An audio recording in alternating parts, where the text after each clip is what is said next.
Okay, we made it back, and I want everybody to say hello to the Wylders. Here we are. Hello to the Wylders. Hello to the Wylders. Thank you very much. So, we have not been around for the last couple of weeks. This is the last time we played was May 28th. Today is June 18th, 2025. It's a nice summer June day, and we are finally back at it. Check, sound check, good. Okay, that looks pretty good. We're good? All right. And the reason for that is Dave injured his back. That's right. Now, actually, the last time that we had a game, I was working hurt. I was actually hurting at that time, but that was just after the first week of this back injury, and it wasn't too bad. It got worse and worse to the point where we couldn't play for a couple of weeks. I've gotten some treatment that's working for me now, and so we are back at it and playing. So this is the Wylders game, which is a D&D style game. We use some D&D rules and some Pathfinder rules. And we are going to pick up pretty quickly where we left off. Now, before we do, we should talk about level up stuff. Because beginning of last game, everybody hit their level 7, right? And I think most of you have had a chance to look at your stuff and to pick the things that you wanted for the feats that you get, the extra feats you get at level 7. And for our magic users, our wizard gets, ooh, look, level 4 spell slots. That's 3 to our wizard and 2 to our cleric. Our cleric gets 2, plus she's getting an extra healer harm spell that she gets to pick. So that's what's going on there. And if there's anything else with your feats or other things that you need like a token for, let me know. Okay. For example, I know that the last time we leveled up, Thaddeus took let's try that again. I think it was the I did, and I got the Ring of the Ram. And you got the Ring of the Ram, and I gave you a couple of tokens, one for each of those, right? So those kinds of things. If you get something like that, let me know.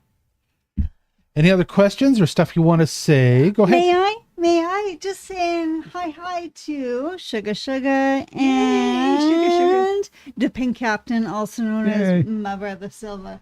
Yay. So happy to see you. Super. All right, good. Okay. Anything else? Anybody else got stuff they want to ask about before we go into that? We had. How you feeling, Dave? I'm feeling better. Well, thank you. Thank you. Yes. I'm sitting upright in a chair, which is something I couldn't do 10 days ago. Right? Yeah, I know it. Yeah. So I was diagnosed with sciatica, and it turns out that was not the case. Sciatica is literally a pain in your butt. It's the big nerve muscle that runs through your gluteus maximus. And so I told the doctors I had a pain in the hip, and that's what they just automatically assumed. And it was wrong, because I, in fact, did not have that problem. I had a damaged L4 disc, which was affecting the nerve in the top of my leg and the nerve that goes right through the inside of the hip, over the top of the leg and down the shin. Totally different thing. Completely different. So for 2 weeks, I did everything I was supposed to do for treatment of sciatica, and it was in fact making my actual problem worse. So I've gotten a treatment now that's working very well, and after 10 days, I'm up and doing really, really well. It's been a miracle. Okay. Stuff that we need to talk about for level 7. You guys both have your spells now, and you can tell us about your spells as you go on. But I know that our plan was to do some shopping in town, because we are, where are we? Let's go to the adventure screen and see. Oh, adventure screen's on the wrong thing. Hold on. Let's go back here. The adventure screen is actually on the Archives of Nethys and on all of the stuff that a cleric gets. If you guys want to look for info about your level 7s or your level 6s or everything like that, this is a good place. The Archives of Nethys, because it's got a little table here that shows you how many spell slots you get and all of those kinds of things. Just go to Archives of Nethys to the classes up at the top, and then you can look and see. Let me go back to our actual game. So here is the game. Come on, game. Where are you? My computer is lagging a little bit. It's giving me a black screen right now. Is a black screen on this one? No. All right, that looks good. So you guys are shopping in the city of Aeridu. And just to do a quick review of what happened last time. First of all, we had a problem accessing some of the shops. That should all be fixed for you now, and you should be able to double click, and you've got to make it a fast double click. Double click on any of the shop icons that are on the map right here, and you should be able to see all of them now. And I've tested it with Jan's account, so I know it should work okay. So if there's more shopping that you want to do, or there are lists that you didn't get a chance to look through over our downtime, you can still come back, have a look at these, and send me a thing like Thaddeus sent me a piece of paper with his little list of things that he bought. And see, it says done, done, Ooh. done. So in your inventory now, Thaddeus, you wanted that potency crystal from Seraphine Goldleaf. Yes, please. And it's in your inventory, the snare kit, the specialist one. And Lavinia, you've got a potency crystal in yours as well, because you wanted one too, just like Thaddeus. Mm-hmm. So those are done. So that's the other thing you can do. I mean, it doesn't have to be a paper note. You can send it to me in on our Wylders group or in a message or something, and then I will do the same thing. I will get it done. And if we'll there's go stuff. over the list of things that you were suggesting as well, so that List of things, yeah, because Raven made a suggestion. And I think we could talk about that real quick. But I think what I'll do I'll see if I can put it up on. It doesn't work for me to put it up on the screen this way, but I'll go back and I will read it over real quick to you. The problem is that it's way back in our discussion, right? I have to scroll way the hell back to get to it. Just a quick shout out also to our YouTube viewers. Ooh. Hi, Zed. Hello. Oh, you're all watching us YouTube. Thank you. Cool. Thanks for coming in. Nice to see you. Okay. yay. Excellent. Guess what? The lady who cut my hair today now knows about her game, and she's gonna bring people to our YouTube channel. It's so exciting when people bring people to the channel. Absolutely. We can have Wylders watch parties. So wild up in those Wylders games. So here are the things that Raven was that he had to look through what he could and had suggested. He talked about from M. Burgerwick's vault, which is one of the shops. He talked about a striking rune, 3 of the striking runes that were there, and which gives you extra hit dice to a weapon. A ghost touch rune, and this allows you, if you put it on a weapon, the ghost touch rune, it allows you to hit incorporeal spirits, ghostsies, and stuff like that. A disrupting rune, which is 1d6 persistent vitality damage to the undead. So it's like a bleed for the undead, because of course a bleed is not effective against the undead, but a disruption would be. Yeah. From Baralmart, he suggested striking rune, buy 2 of those. Another hit dice to a weapon, and how much the gems would cost to do it. Let's see, what else did he say? I'm just going to paraphrase down through the rest of this stuff real quick.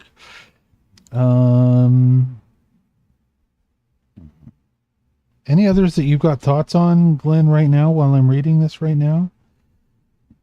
No, you covered the highlights. If we were to buy all that stuff, I was thinking we could upgrade Lavinia's sickle to +1 potency and +1 hitch die, so she could be a bit better at melee if she cannot cast already also better with one of the things I got Okay, in my upgrade. what thing did you get? She's got more plus hit because she suddenly got expert to martial weapons and all of the Okay, others. cool. Nice. So her proficiency just bumped up to expert.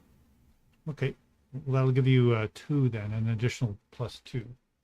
Okay, you know what we're going to do, by the way? Also, we're going to have to fix a couple of cameras here because we have a cat, and our cat thinks it's Do we fun have to a cat? play with the cameras on the game table. So, Glenn, can you straighten your camera out a little bit because it's a little bit wonkadoodle?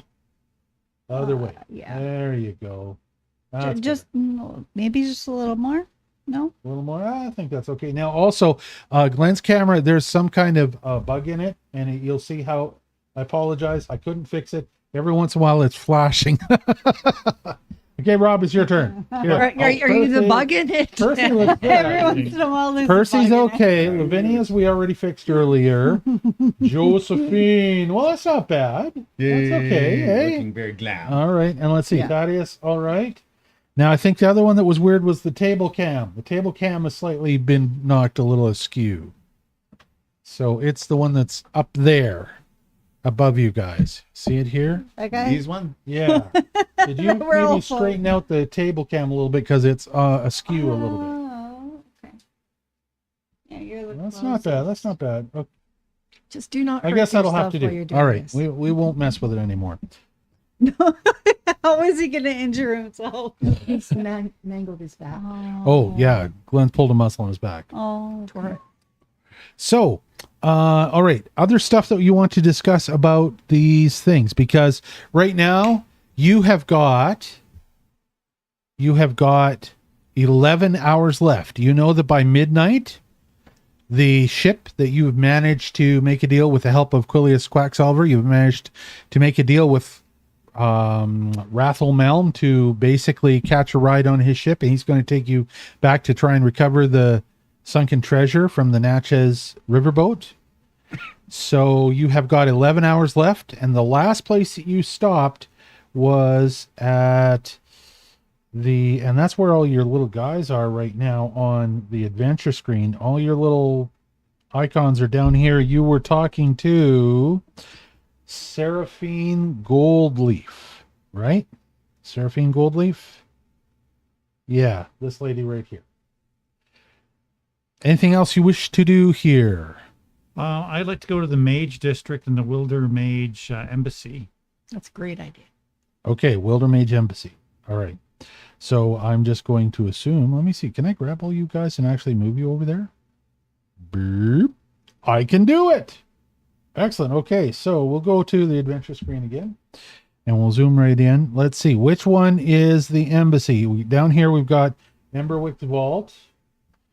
Then this one here is 16 Hama's is the embassy. Yeah. Heating. The 16 icon is the of embassy. Raven is right at the embassy.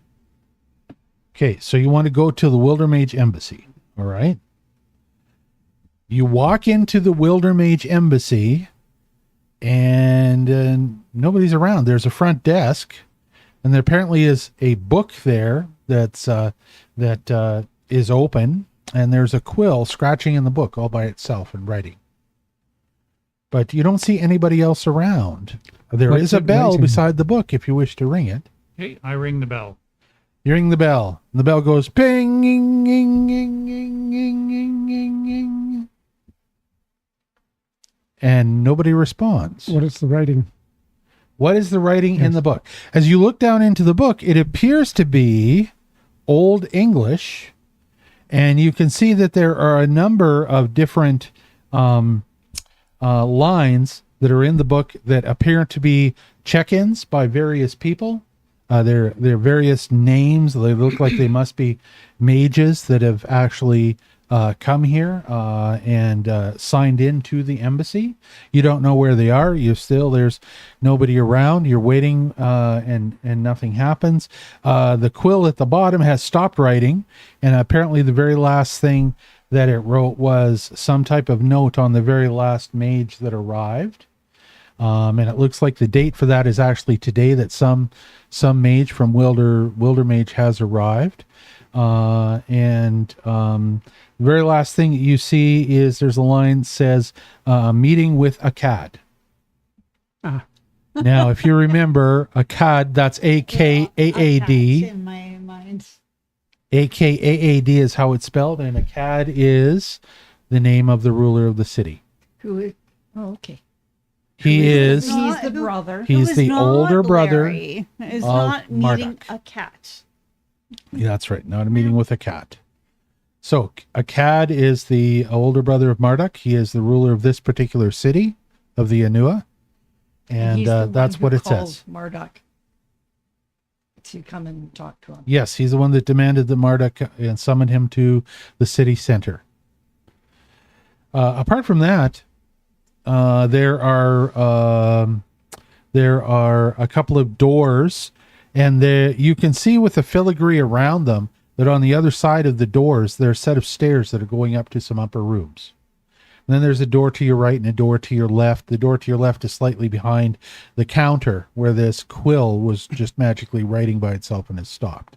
Once again, nobody's around. Nobody's responding. I cast Detect Magic. Okay, you cast Detect Magic, and you can tell that there is a huge ward on that door that's in front of the stairs, the door with the filigree around it that you can see through. There's a huge ward on it. It does not look like either of the other doors are warded. You don't detect any other magic other than the what looks like is the sign-in book and the quill. You can detect magic on the second floor above you. You can detect that there are a number of magical objects up there, but that's all you detect. You don't detect anything other than it feels to you like there's 2 objects up there to your right. There's 5 or 6 objects up there to your left. Okay. I go to the book and I pick up the quill and I write my name in it in the book. Okay. All right. You go to the book and you write Raven Alexium in the book. In the book. Okay. All right. The quill allows you to do this. So as you write the name Raven Alexium in the book, the quill allows you to do this. And then the quill just sits there and floats in the air. And then after about 20 seconds, all of a sudden it writes a question mark behind your name. I say, I write in the book, I request Audience. an audience. Please. Once again, the quill allows you to write this below your name, the audience, right? And then there's once again a pause. Eventually below that, the quill in this case starts to write in a different colored ink. It seems to write in one colored ink for you and then another colored ink for somebody else. You don't know who it is, but they have a brilliant a brilliant verdant green ink, and yours is kind of a dark scarlet ink that was writing in. All of a sudden, a little line of text scrolls across and says, very well, comma. The next available time for meeting at the embassy will be in 6 weeks on this date at this time. You note that somewhere and we'll come back, I guess. Then it puts a period in there, and then the quill goes poop and disappears. Boop, it's gone. I don't think we have 6 weeks, folks. No. Crappy. Should we try one deal. of these non-warded doors? Mm, I think it's worth a look. yeah. Here. Well, we do have to watch the time. Yes. If this was a video game, you'd totally try every door and look and see if there was loot. If I may, while on the topic of shops and shopkeepers, our friend the Pink Captain, my brother yeah. Silver, also says, I hope Dave doesn't mind. I have borrowed his Quacksilver character as a very enthusiastic magic shopkeeper in my campaign. He has a twin brother who is also just as enthusiastic, but is a traveling merchant named Toby. Wonderful.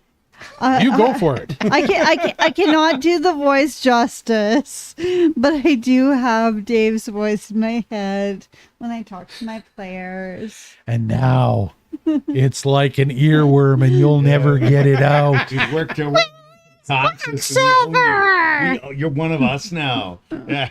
That's it. You were being assimilated. That's awesome. That's great, Silva. You're a muse for Thank you. Well, send gamers. us pictures. We are a Pictures mind and virus. videos. Yeah. I always wondered what happened to my brother Toby. You know, we're not on the best of terms. If you want to know the truth, he's the crazy one. That sounds great. That's good to know. Thank you very much. Okay, so you're discussing whether or not you're going to check these doors. Check these doors. Okay, let's do it. Okay, so which one do you want to go to first? The one behind the counter, the one that's over on the other side? There are three, right? Well, There's one two. worded The and warded one and then the other two. The other two, left and right. Let's go left. Let's go left. Okay. All right, you go to one to the left and you find out, you open it up and there's a stand with a bunch of umbrellas in it, and it looks like it's got a few cloaks hanging. It looks like it is a coat closet. Okay. I cast detect magic on the contents. You cast detect magic on the contents, and the only thing you notice that might be magical is there's a very faint magic emanation coming from one of the umbrellas that's in the umbrella stand.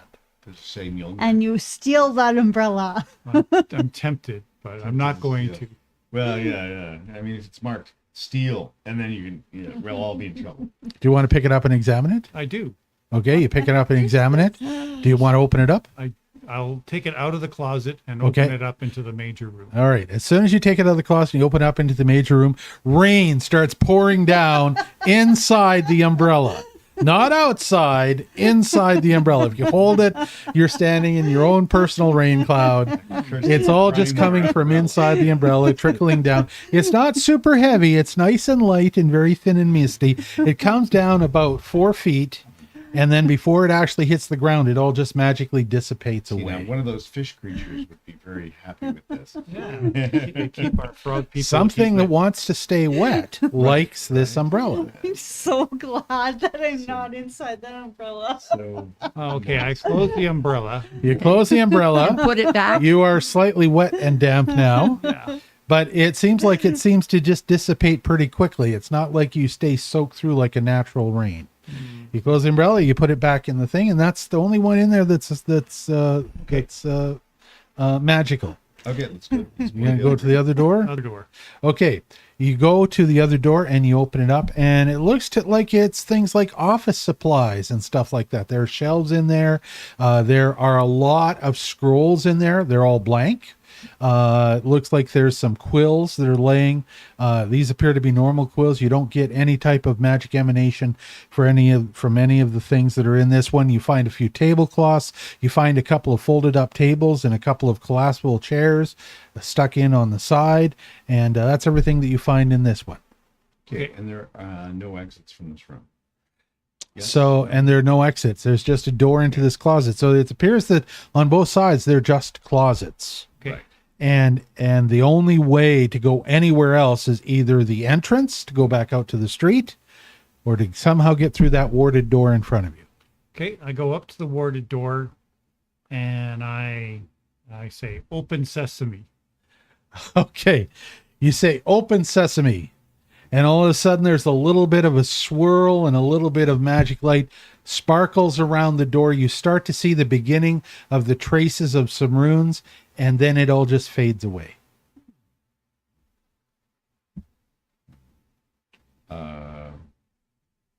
Okay, is the book still open? The book is laying there open. There's no quill around. Okay, I'll pull up my own quill. I have an inquisitive quill, actually. Okay. I'll pull that out and I'll write, "May I please have access to the warded door behind the office?" Okay. As you write that in the book with your quill, the ink seeps into the page and vanishes. And it's gone. The page is apparently just absorbed. It doesn't stay there. The writing that you've written doesn't stay there. And then nothing happens. Okay. I go back to the ward and I try the door. Are you like trying to turn the doorknob, that kind of thing? Yes. It's just stuck fast. Okay. There isn't, you don't really feel like a magical field. You don't get any type of, electrical zap or anything like that. It just seems like click, bound. it is stuck fast. Okay. And you couldn't turn your familiar into a bug and have it crawl under the door or something. No, I can't do that with a familiar. Okay. Well, I think that pretty much stops me. Anybody else have an idea? I have no interest in going in at all. Yeah, I think you were the only one who wanted to go. Okay. Yeah. Well, we'll make notes. You don't mess with people's magic. Well, I do. But Okay. I don't think I want to mess with it any I think further. we've today. all messed with different kinds of magic through this quest. Yes. Yeah. It's natural that a wizard would want to, he's trying to find out stuff about the Wilder Mage, Oh, I right? totally understand. I just look Okay. forward to figuring out how we can Okay. do it and not get I take out Bit. a scroll of mine, a piece of paper, and I Okay. write a note. And I'll say, I am Raven Alexium from the Outer Worlds, and I wish to learn more about Wilder Mage. Please contact me through Quilius Quacksilver in Salver, order yeah. to contact with me. And I have fascinating stories to share with you. You might want to say we're from Earth. Yeah, we're From You're from Aerra. Terra. from Terra. Yeah. we Gotcha. are from Terra, visiting your world. Okay. Outer world sounds really weird. Well, Just there are outer planes. Okay, fine, but we didn't arrive in a plane. They haven't been invented yet. Well, in this world, Okay, fine. I think he means Plains. Well, there you go. So, where are you going to put this note? I'm going to leave it on the counter beside the other quill written book. Fine, you leave it there, and the note unrolled, unless you want to roll it up, lays there on the counter right beside it. It's nothing happens. It's not disturbed. It looks like it'll be there. It'll for whenever somebody comes back and Excellent. actually is in the room and examines it. Okay, and I sign my name. The pink cat captain says, "Speak parcel tongue." Oh wait, wrong book. Parcel tongue, yeah, wrong book. Womp Okay. womp. Oh, yes. I think that's it for Ooh, this yes. for this space. Okay, so your time in Wildermage has taken you 15 minutes to do this, so it is now 11:15. You have it till 12 midnight to make sure you're back at the docks. Remember It's 11:15. Well, AM No, it's 1:15 p.m. 1:15 1:15 p.m. Oh, I thought you said it's 11:15 p.m. No. And It would have been my bad. So I I was know you like, hate it when I oh, say we that. got a hightail and we scoot got back. No, now. you have time. You now have Next stop. something like 10 plus hours. So what do you want to do from the Wildermage Embassy? Well, I think we'll exit the Wilder Mage Embassy and go to the Mage District. The Mage District. is right next you're, door. You're here, yes. So the Mage District, as it shows on the adventure screen here, basically encompasses this entire area. So I've put this little icon here. One of the things that you notice as you walk to where it says Mage District here is that this appears to be an inactive portal. So you recognize it. It's a slightly different style from the ancient portals that you saw. It doesn't have the same kind of runes on it as the ancient one.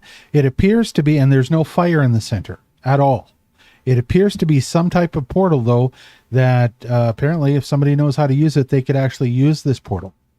So if we made inquiries, this might be a potential jumping off point. Right. Or a way to get back to the floating city in a Right. timely fashion. Yeah. Okay. And is there anybody around the Mage District?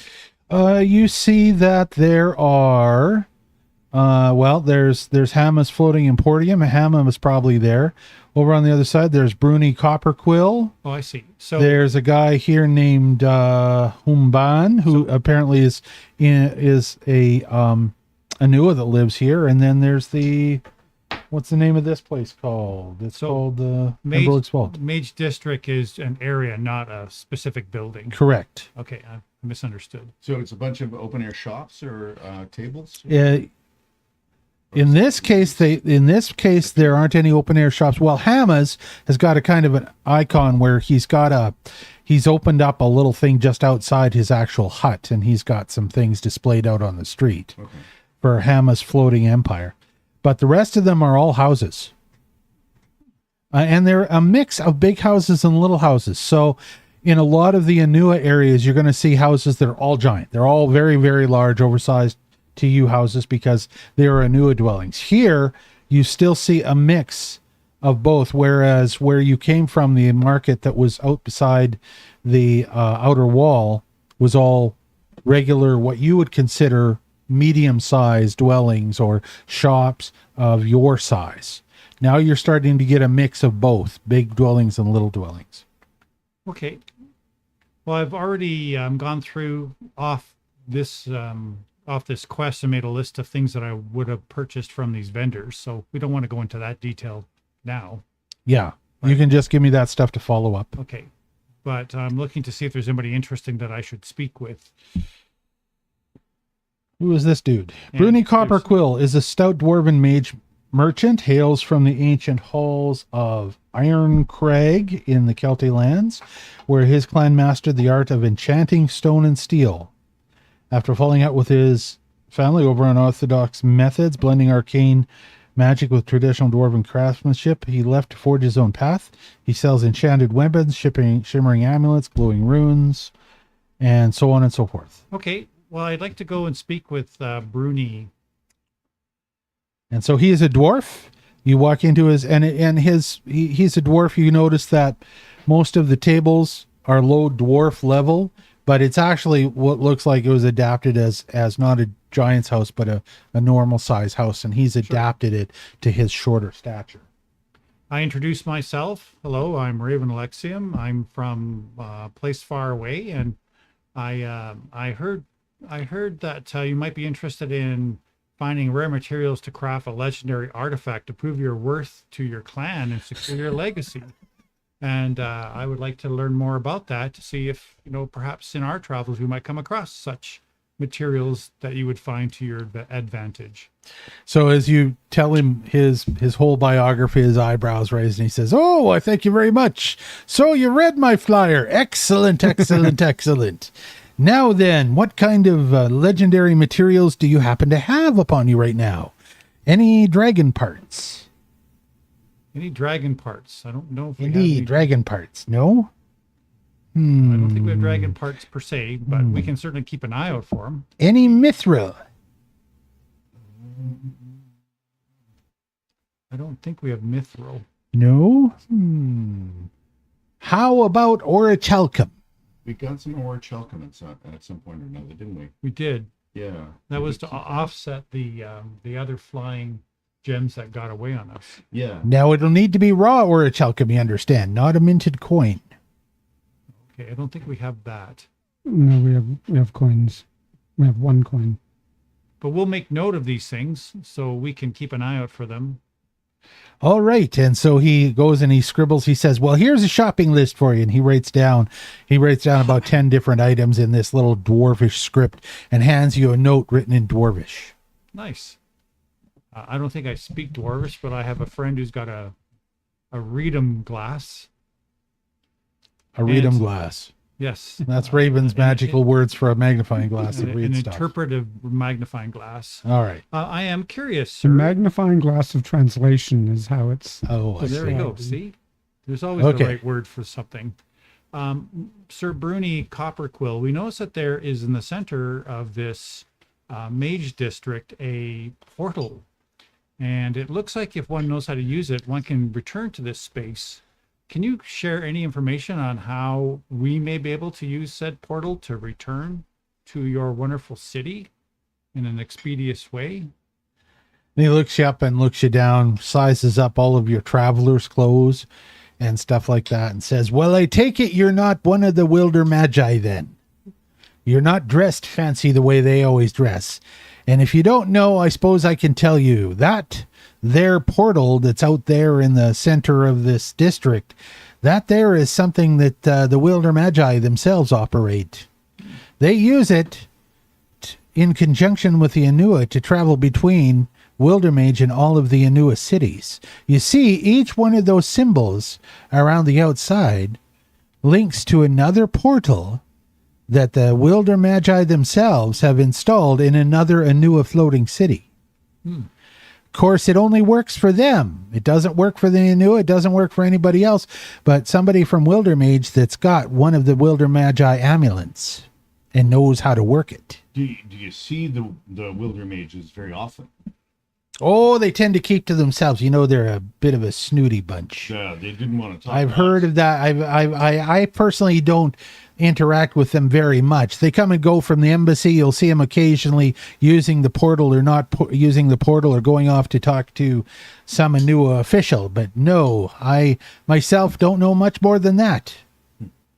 I'm happy living here in Aeridu, and I've not got any interest to go off to one of the other Anua cities. I've got plenty of trade coming my way here from all of the different ships that dock at the different sky docks that are here. We're intrigued to understand or learn about their connection with our original world, where we come from. Oh, so you're Wylders yourself. I thought you might be, especially with your strange accent. Rather uncouth it is, in fact. How long have you been here in this world? 2 years now. Oh, not even. A while. I think a while. maybe 3 months is Yeah, what I'm I think thinking. about 3 months. Yeah. 2 years, 3 We've months. done a lot in 3. Etc. Well, you must be on the right track because you haven't blown yourself up yet. No, we've tried. Yes. We've helped each other out so that we haven't got blown up or run over by acid snails or anything stupid. All right. Well, do me a favor. If you're thinking about casting a spell, warn me so that I can get as far away as I can be. Hey, fair enough. Well, perhaps you might know of any other interesting quests that might help you and help us. Quests? Yes. Well, I'll have to check with the GM Dave to find out if he made any frickin' side quests for Aeridu when he told you guys that he probably shouldn't, because if he did, then you'd never get on with your main quest line. But if there's something that might correspond with what we're already doing, you know. Why All not? right. He says, here's a quest for you. Like I said, I'm looking for some dragon parts. Now, if for some reason you ever happen to be out way on the west coast, and I'm talking past the Vanir Mountains, mind you, word is there's still one of the last living dragons in the Western lands has got a den there. And do you need scales and teeth? Or what? That is what I want. Scales. No teeth, mind you. Thank you. If you happen to have an encounter with dragon's teeth, well, then my condolences to your next of kin. But scales, I hear tell they tend to shed scales. Now, of course, most of the living dragons all live in the land of dragons across the sea, where the dragon people dwell. But this one has been on the west coast for as long as anybody can remember. I believe you'll find him on the map. And did you guys go look? No, you don't know. You look on the map, you'll see there's actually Up in the top. out on the wall, there's actually a dragon's den on the west coast there. And that is where Bruni wants 5 intact dragon scales. Well, our previous encounters with dragons in another life were not so pleasant. Okay. Swooped down and ate our horses. Well, we actually That's did right, in the fight other one. game, yeah. We did fight one, and we We survived. did fight one and survive, but It wasn't very that's fun. skin of our Okay. teeth. Well, thank you, Bruni. We will take this away, and should we encounter said dragon and find some scales, we'd be more than happy to bring them back to you for your legendary armor. Indeed. And then I've got a high offer for those. Diplomatic answer, and I appreciate you for that. Thank you. No. So you've talked with Bruni. Are there other things that you wish to do around the Mage District, or you want to move on to some of the other districts here? I think that's it for me. I'm going to highlight a few of these districts so that you guys can understand what's going on. I'm going to go to the adventure screen. Now, so far you have been down at the shipworks where they're Yes. repairing the ship, right? Then you pass through the Dwarven district. It's got a lot of forges and a lot of dwarves that are apparently smiths. They make a lot of the stuff that's in support of the ship, as well as in support of whoever has come to buy stuff from them for their dwarven stuff. you'll notice these big square storehouses here. These huge storehouses are the houses that house a lot of the supplies and goods for the entire city of Anua. They're massive, and there's like 6 or 8 of them. Just to the north of you, you can see what appears to be chariot grounds. And you could even hear, when you cross the Mage District, you could actually hear the sound of chariots and training that must be going on in that area. Other stuff, skydocks around the outside of the edge. This area up here is where the Vanir embassy is.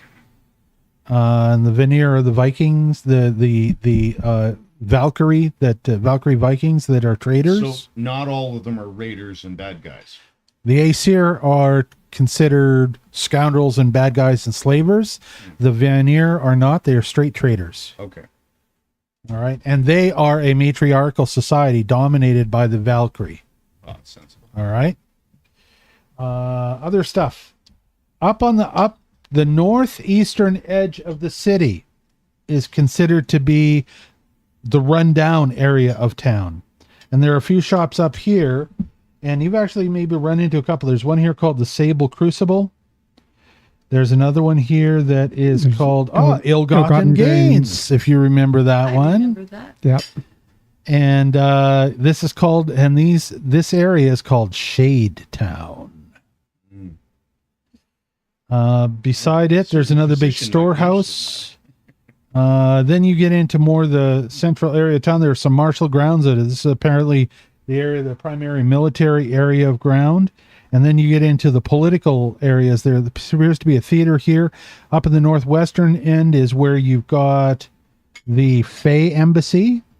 And there's a dude here, Runar Yelwyn, who is the ambassador of the Fae. You have a sanctum. It's kind of like a theater. There, besides entertainment that happens here, the sanctum is also the place where the leader addresses his people, that kind of thing. And then you've got the actual leader's palace where a cad lives. And that's pretty much it. That's most of the highlights of what's going on in the city of Aeridu.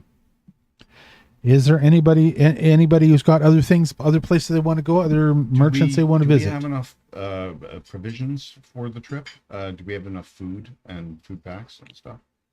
How much rations are you guys carrying right now? Usually we carry about 10 days worth.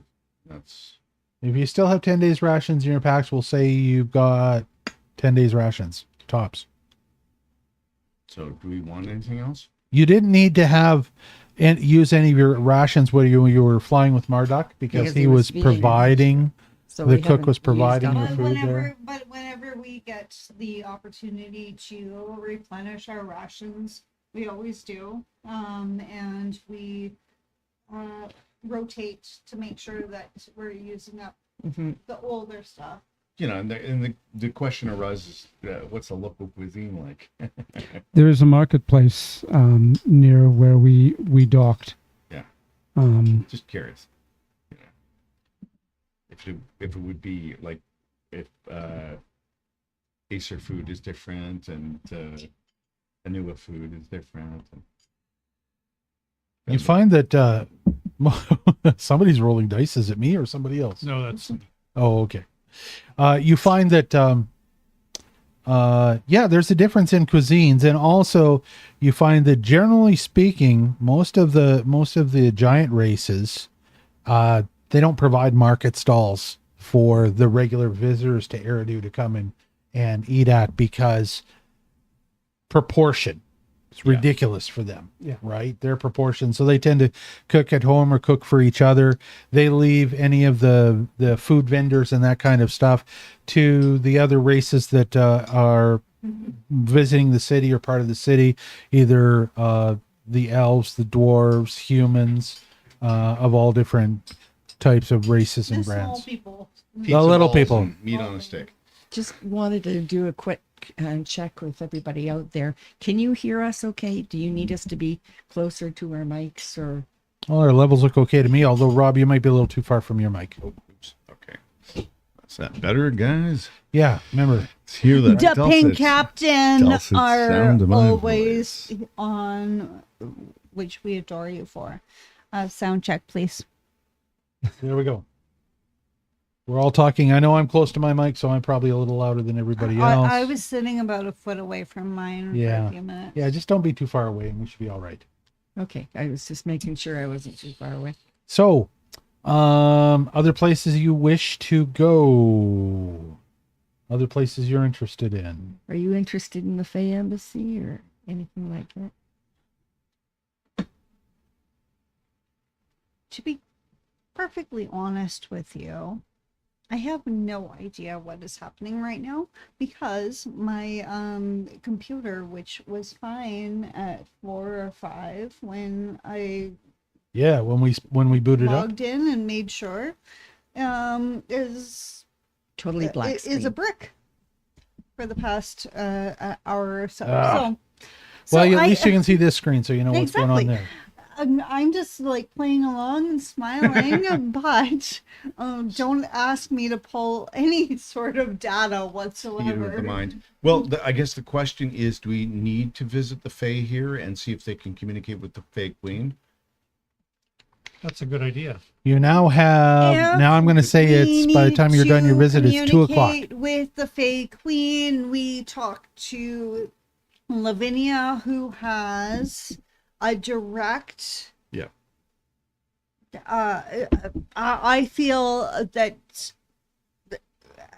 as far as like getting messages through, if she can talk to Quilius and Quilius can talk to the Fae Queen, it's going to be faster than the grapevine of elsewhere. Good idea. Although the question arises, could we get additional support and help from the local chapter of the Fae? For what? Weapons, protection, advice? I mean, I feel that I'm lacking in like gilded leafy things that I should just be wearing. So we can check it out. That's what apparently is in the Fey District is gilded leafy things. thing. I think Gilded that's- leafy things that we wear. Yes. They flutter. So, I guess I'm not clear. Is it a Fey market or is it a Fey embassy? Apparently, it is a giant tree growing on the edge.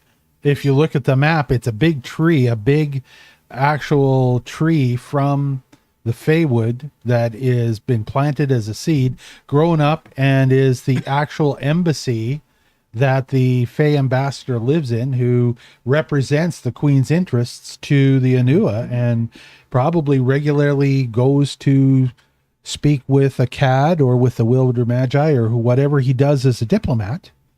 Apart from that, it doesn't look like there's a lot of Fey community here that aren't elven craftsmen working either in the shipyard, which I imagine he is the one that negotiates things like the transfer of light beam from the Feywood, the harvest of light beam, those kinds of things.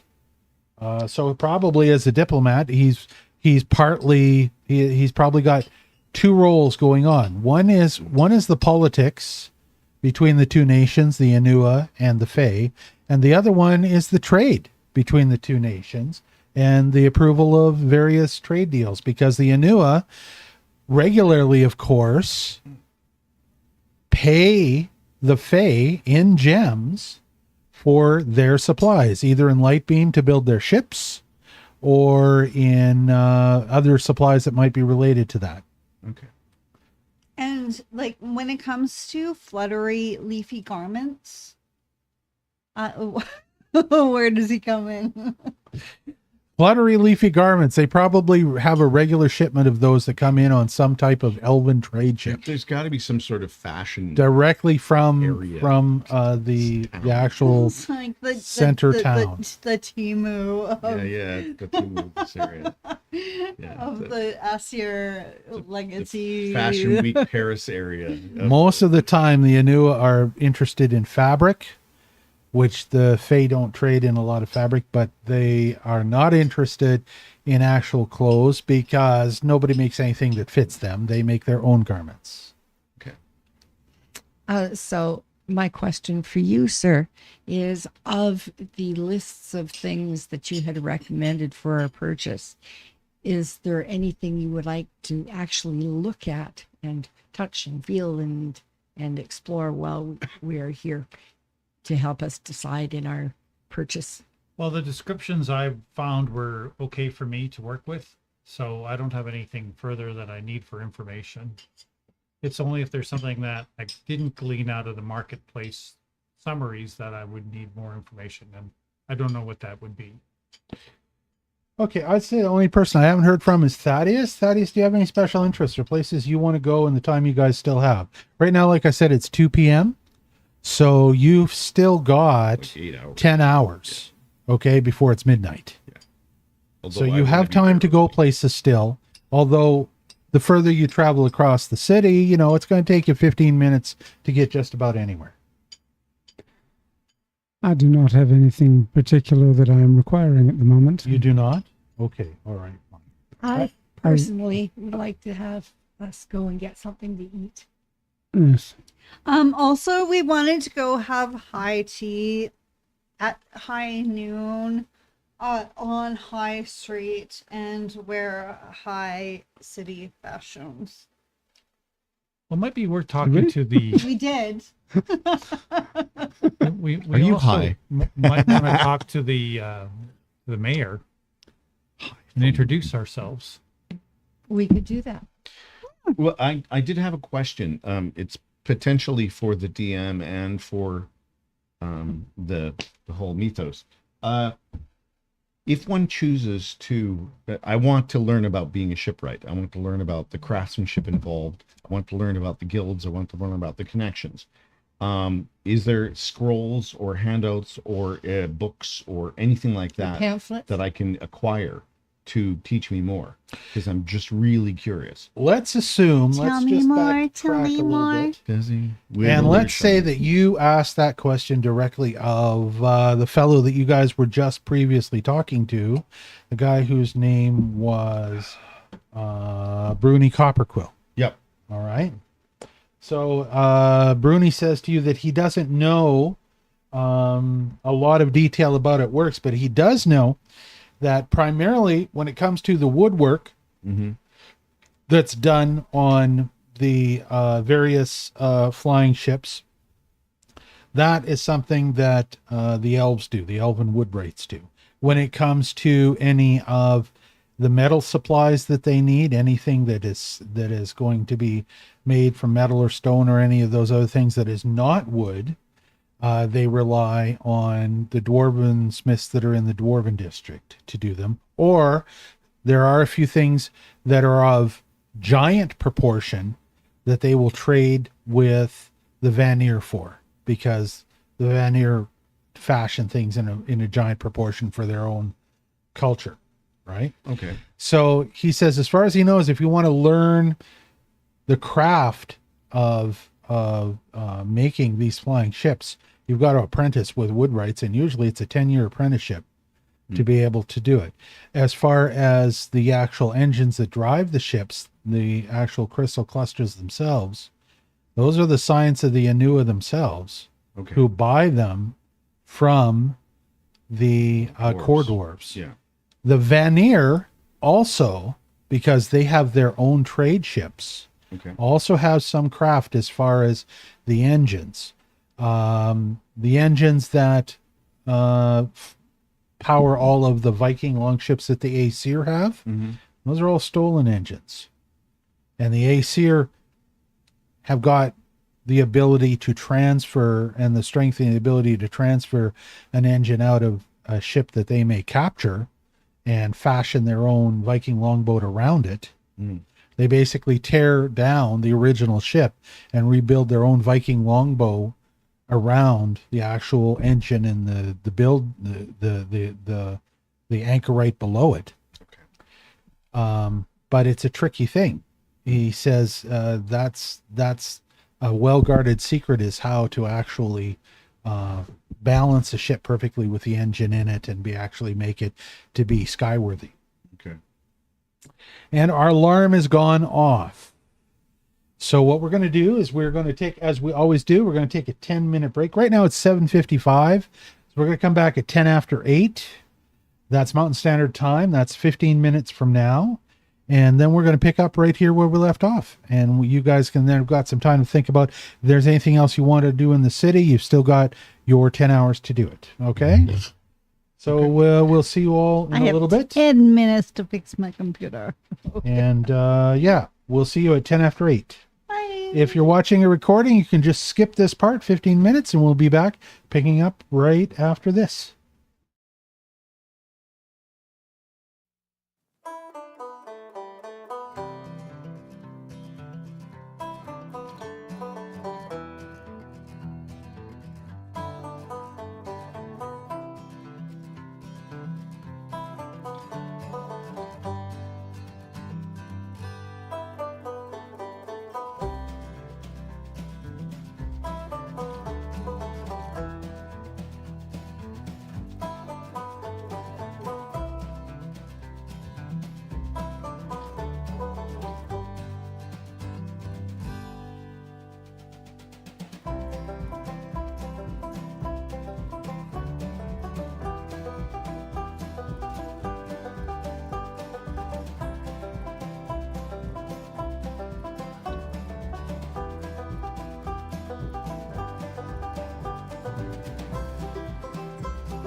Introduce ourselves. And we're back. So, No, we did not introduce so I was just going to talk about that. Thank you very much. We forgot at the beginning of the game today to do intros around the table, which is something we usually do, and it helps everybody get warmed up and remember who the heck they are, because we haven't played for a few weeks, right? So we're going to do that now, just for anybody who hasn't seen us before and then wondering who these peoples are. We're going to start as usual. If you're good to go, Thaddeus, we'll switch to you. There you go.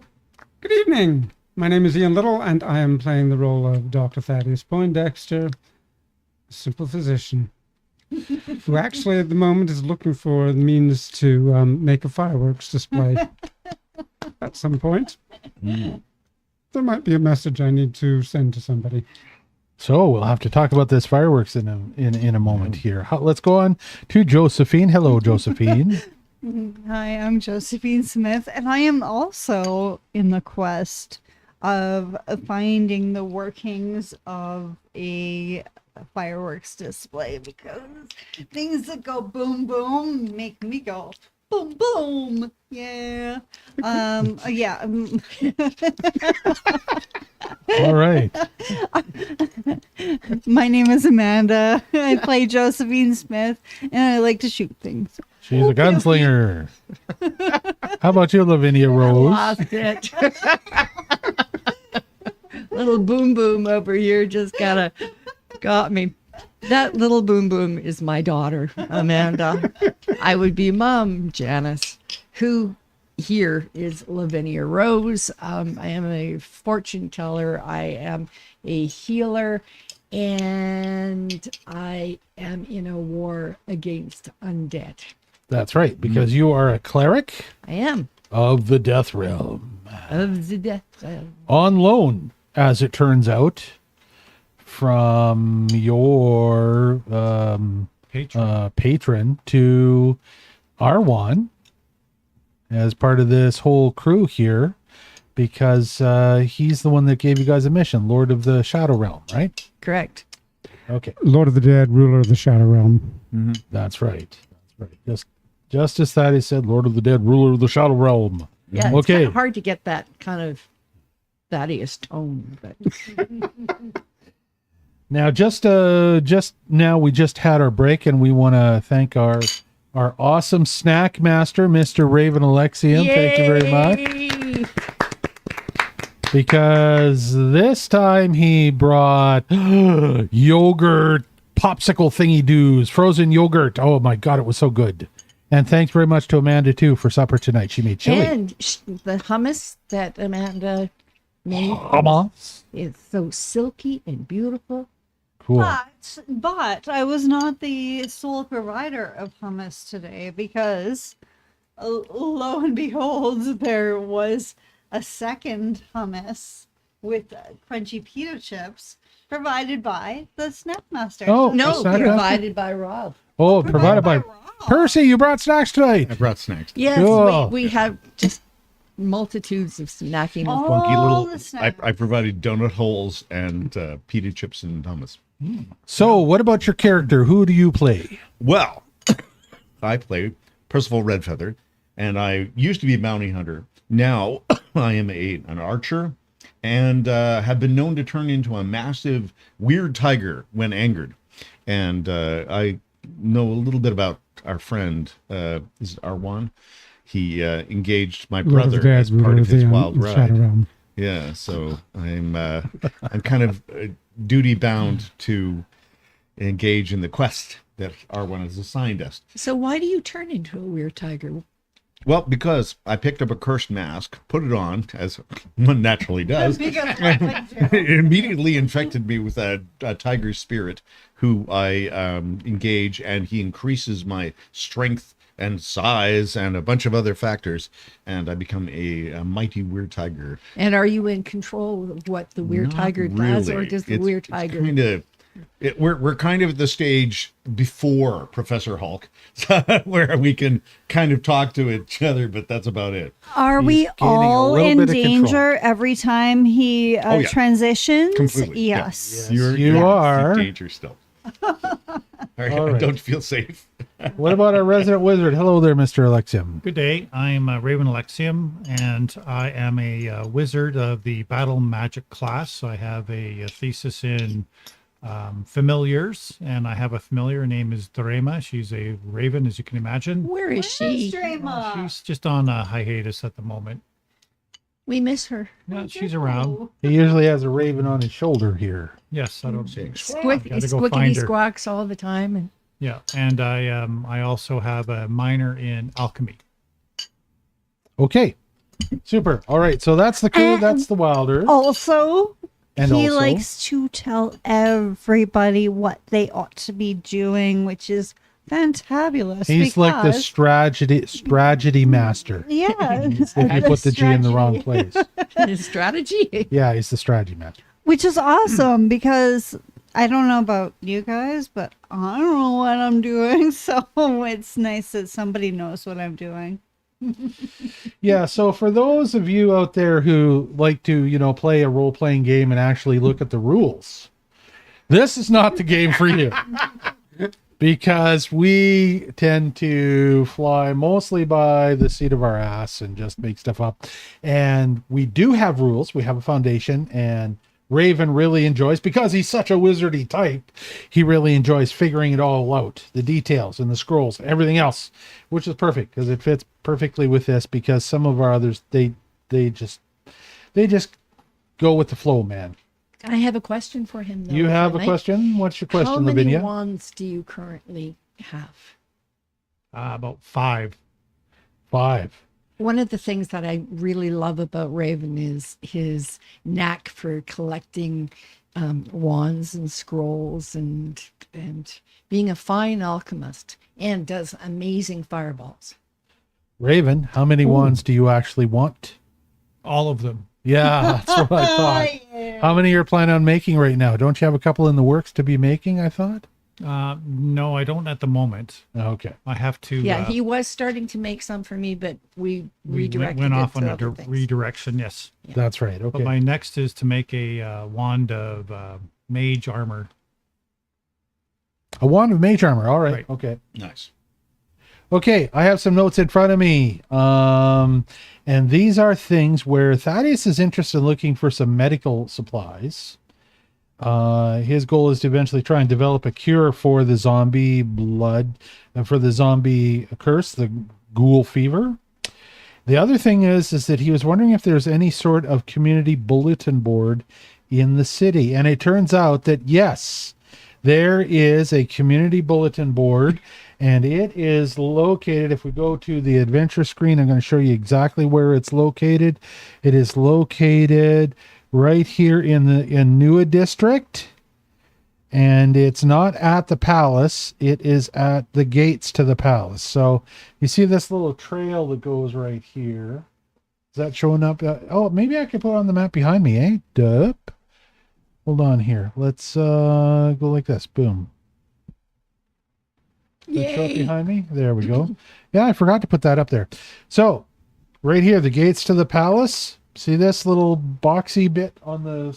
Nope, it's not showing it on the same screen for... I see it. Hold on. Let me try this.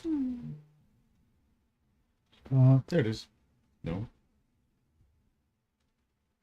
Okay, now we're on the same screen. Right here. Here's the palace. Yep. This winding road is the road that goes up to the gates to the palace. Mhm. This is the archway in the second door. And right here on the side, there's a big bulletin board. Awesome. And it's a community bulletin board for the city. And it's managed and supervised by some functionaries that actually take care of the administration. I was wondering, Mr. DM, is it Yes. possible for Raven to tell us about some of the items that he would recommend for us to bring into our stuff? Do you have your list anywhere there? I could find it. Yeah. I'm thinking especially the pink captain might find this fascinating. Okay, well, I think you should definitely buy from Emberwick's vault striking runes, and you should buy ghost touch rune, a couple of those, and disrupting runes. I'd buy at least 2 of them, and from Brawl Can you Mart. explain what a disrupting rune does? We just explained it in the first it was in the first session today. Okay, yeah. So it's good for hitting dead things and making them more dead. 1d6 persistent vitality damage to undead. Okay, so those are the main things, I think. Mm-hmm. And striking runes give you another hit die. So if we go ahead and buy a bunch of these things, we could upgrade a couple of Josephine's pew-pews, right? Because right now they only do 1d6. If you did 2d6, Would it upgrade an arrow or a... It upgrades the weapon itself, the weapon not itself. the ammo. So the bow. Speaking of potency, just a dipping captain was saying that he cannot hear Rob and he can barely hear me.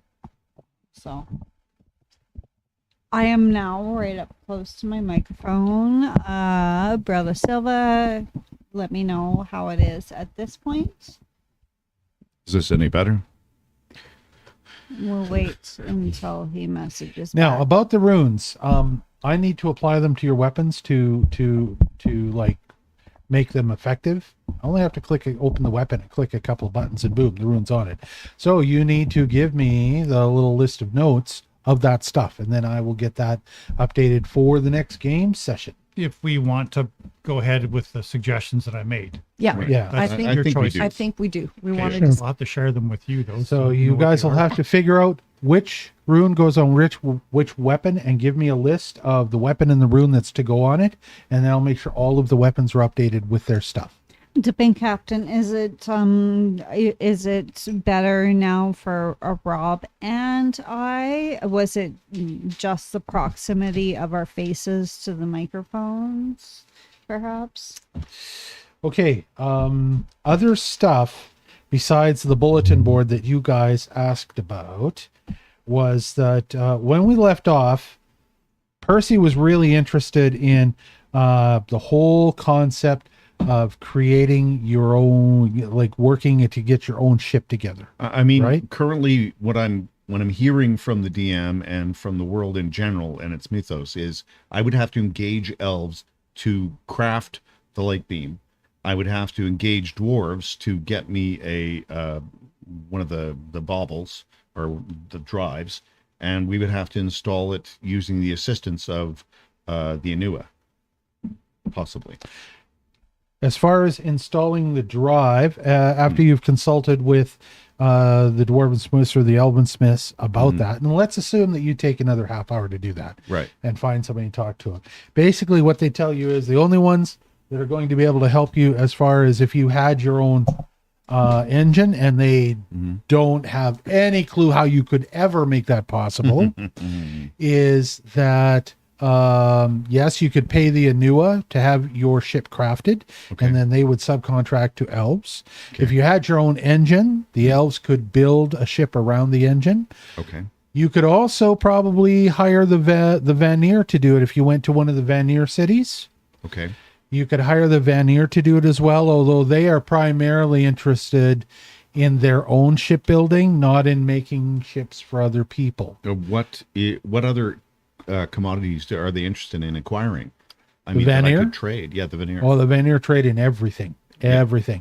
And as a matter of fact, the Vanir travel wider in the world than just about any other race except the Romans. The three main trading races in the entire world of Aerra are the Vanir, the Dragon people, and the Romans. Okay. So, would the Vanir maybe have an idea as to where we could find fireworks for Thaddeus? You haven't even asked about fireworks for Thaddeus. And when you start asking around to people where there might be fireworks, most of them think that the only place that you're going to find fireworks, given the volatility of light beam and the sky docks, is going to be maybe somebody in Shady Town has it. Maybe. Shady Town. We could do it as, Anyone want to go to Shady Town? I do. one wonders if we could do it as an illusion. As an illusion. Talk to a mage about that. You Yes, got we one will who have might to. be able to do a major illusion. I could be very good at firework illusions. I actually have spells of fireworks. That'd be very, very useful. We'll talk before we set sail. Sounds good to me. Okay. I'm sorry. Do you have trick magic item as a feat? I don't believe so. Oh, too bad. Because then I can make a Can we wand add of it as a fireworks, feat? and then you Really could good. use it. What about other stuff that you guys want to do? I'm going to say it's 3:00. yes, Yes, I see contact, that Lavinia is holding up a crystal ball. What would you like to do with your crystal ball? I would Lavinia? very much like to see if I Hold can it back up. I would like to see if I can reach Quilius Quacksalver and talk to him about, is there anyone that he knows? You're holding it up right in between the camera and your face. There you go. So There there you you go. That's a little better. Thank you. I need direction, obviously. This is good.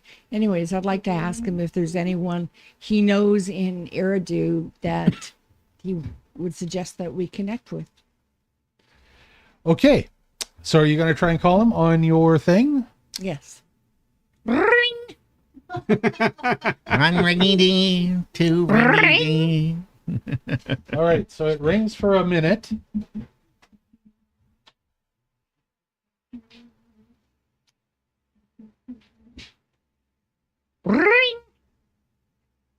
3 ring-a-dingy. Oh, Quilius, what are you doing this time? Hello. You have reached the personal and private crystal ball mail of Quilius Quacksalver. I'm not in right now, so you can just futz off and try me at a time when I feel like talking to you. Thank you very much. Well, guess that didn't work. Snubbed. So yes, you get an automatic message from Quilius Quacksalver. This little thing poofs up, and he is his usual smart-ass snide self, and he says, no, he's not there right now. You don't know what reason or why, because Quilius is almost always on his crystal ball. But that's all you got going for you. Well, thank you very much for helping me try and reach Quilius. Yes. Okay. So no, you're not able to reach Quilius. You just spoke to him this morning, as a matter of fact. Now, for us in the real world, that was 3 weeks ago. But if you remember the last game we played, you did talk to Quilius then, and he talked to Rathel Melm.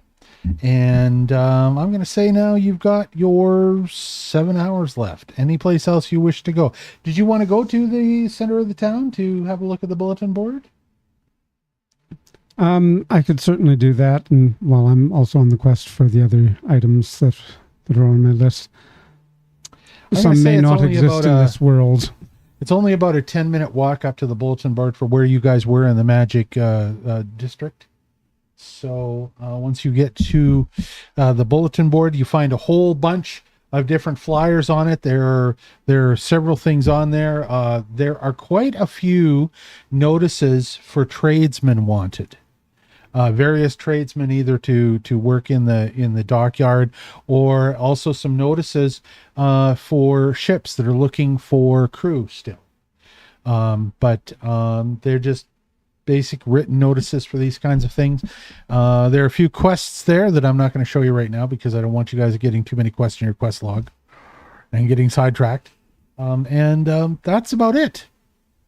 Anything you want to put on the bulletin board? I might just put on a bulletin saying Pronus cum clava ferius. Okay, so which means down with the iron club. So you scribble this on with a quill on a piece of parchment? And stick No, it up I there? write it quite neatly and tidily. Oh, okay.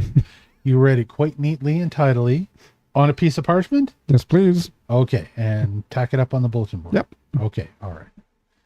Okay, gotcha. Other stuff. You guys have got, I'm going to say you got, 5.5 hours left. Are there any alchemists in the city? Alchemists. I know Bruni had a few alchemy things. Have you looked at the... Like I've gone through the lists. What about the Sable Crucible? Has that guy got any alchemist stuff? Hidden in a dimly lit alley in Shade Town. The Sable Crucible is a gothic alchemist shop with a foreboding presence. Its facade is blackened stone covering the original gold underneath, adorned with intricate ironwork resembling twisted vines and skeletal hands, while a faint mist clings to the ground near its entrance.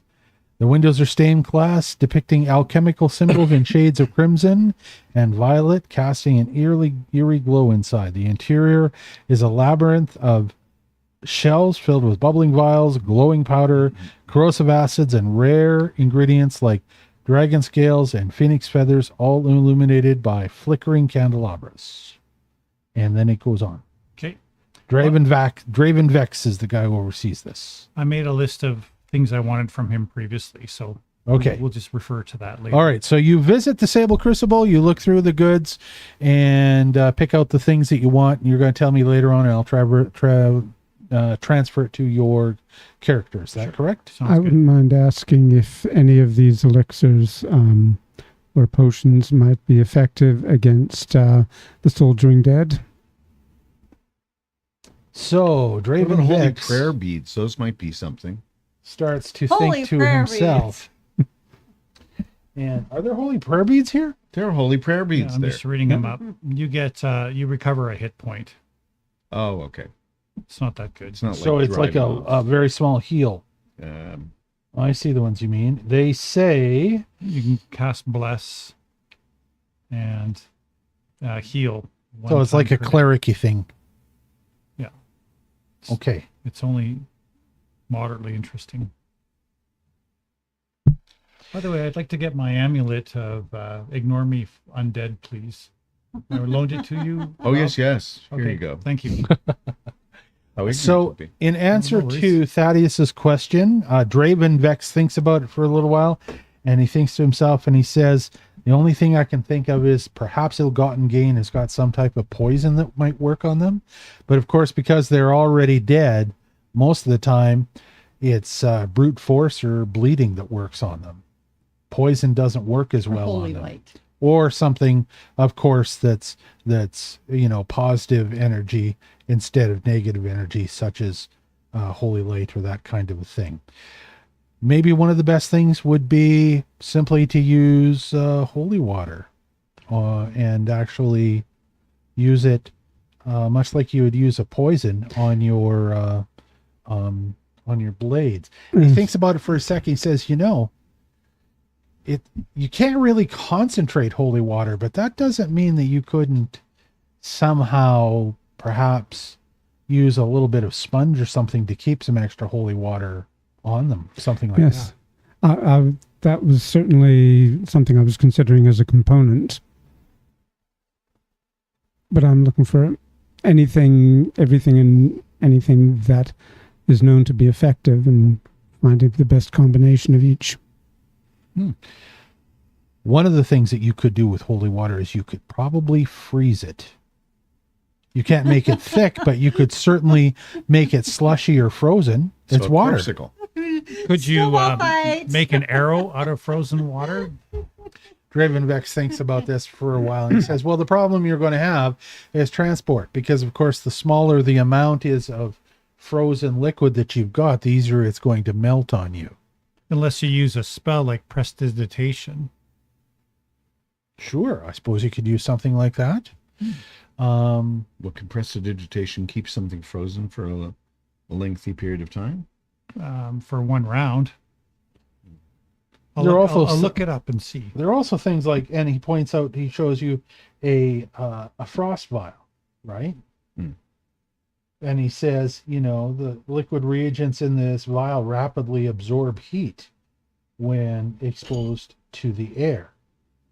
So you might be able to try and alchemize a frost vial with some holy water to see if you could come up with a combination of something. Mr. Alexian, what do you think? Certainly possible. I'll have to try that. You might be able to, it would take a lot of trial and error, but you might be able to make a holy frost Arrow. weapon, a holy frost arrow, a holy frost coating that you could apply to something. Yeah, That if you would guys can make have- a holy frost arrow, I could fire it. And that would have an extra damage on top of whatever the weapon's damage is. Right. It would apply an extra damage. And in this case, that particular one would be against something that is undead or something that is harmed by any type of cleric spell. Okay, so there is a frost vial sold by the Sable Crucible. So I could reverse engineer it if I buy such a vial and study All right. it. It's possible. That's a good thing. We also have to consider weapons against them if we should encounter them underwater. Yes. Right. And holy water probably wouldn't work so well. I shouldn't think so. No, and I have no And ability ice to objects would turn float. But the it could entire certainly river be into holy a water, component of fortunately. a medication as well. I'm sorry. How do you mean? Well, we have encountered before people who have been affected, and holy water shows some promise, but I'm looking for something to. Yes. So holy water would help in some type of solution to try and combat Oh, I ghoul see. fever Ghoul or fever, something right, like that. right. Yeah, I mean, original the objective is to get a cure for ghoul fever, Indeed. but I don't know anything we can do to alleviate suffering. Ghoul fever. Goofy. It's so hilarious. I was just like thinking, should we have a moment of silence for our fallen pixie? And you're like, hey, ghoul fever. Oh, It's Ghoul's Gone came to Wild. my mind. So what- opposite frame of mind. So, what's your opinion of the frost file?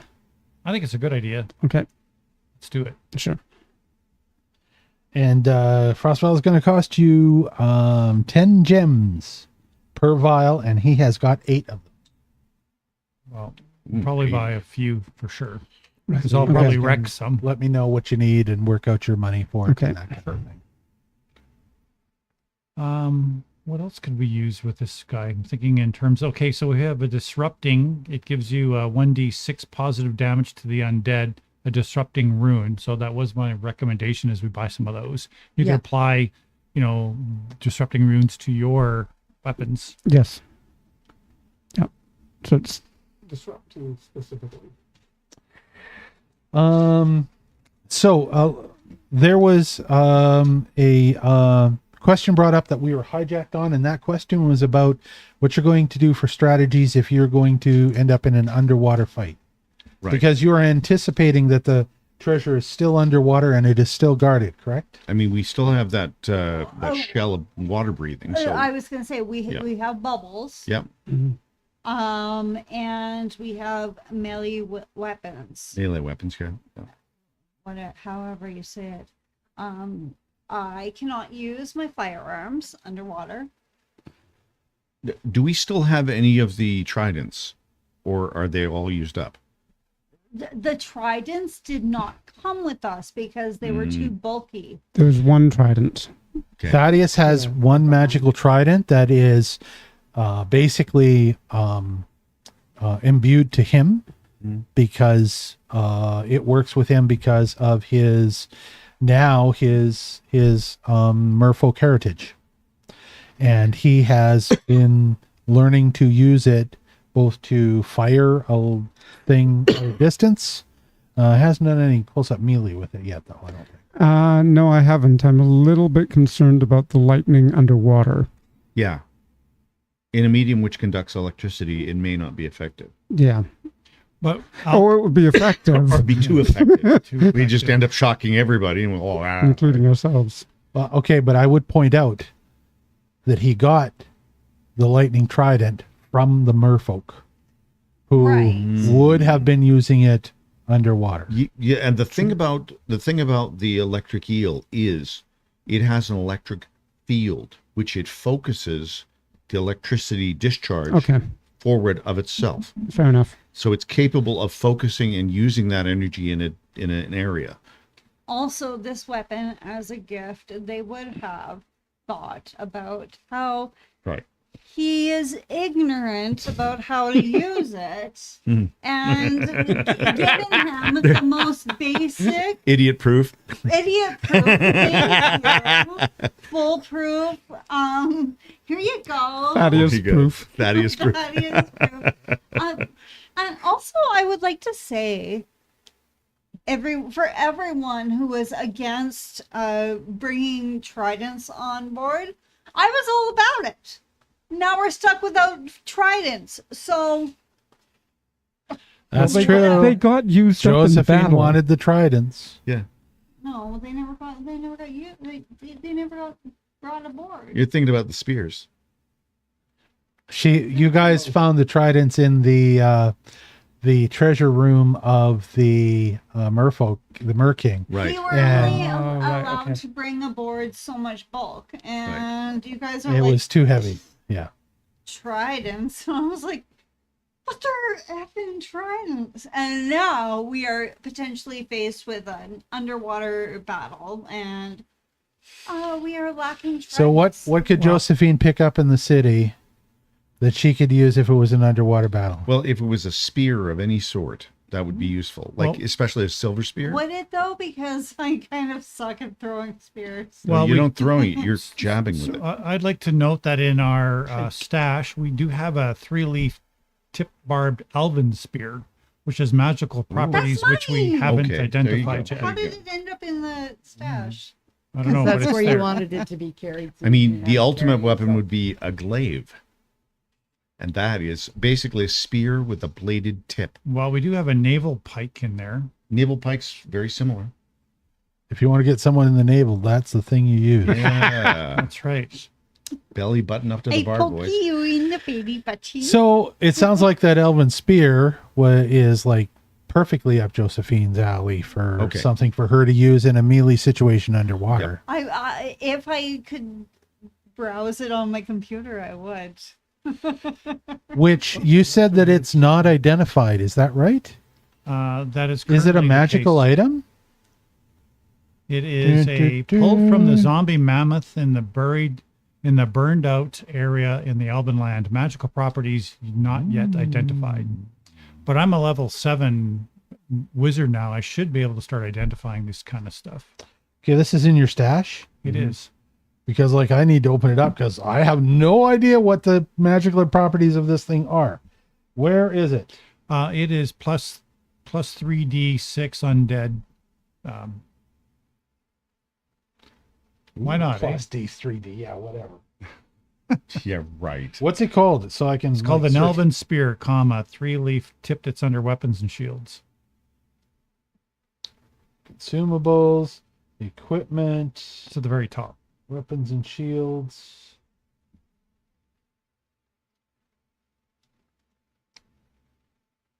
In my list, it's the 4th from the top. Yeah, elven spear, 3 leaf tipped barbs.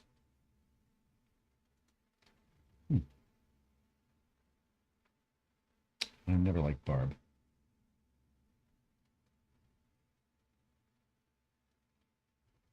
Well, there's 3 of them here. I know, it's right? A lot. Well, I am trying to identify it for you because as a mage, you should be able to do that.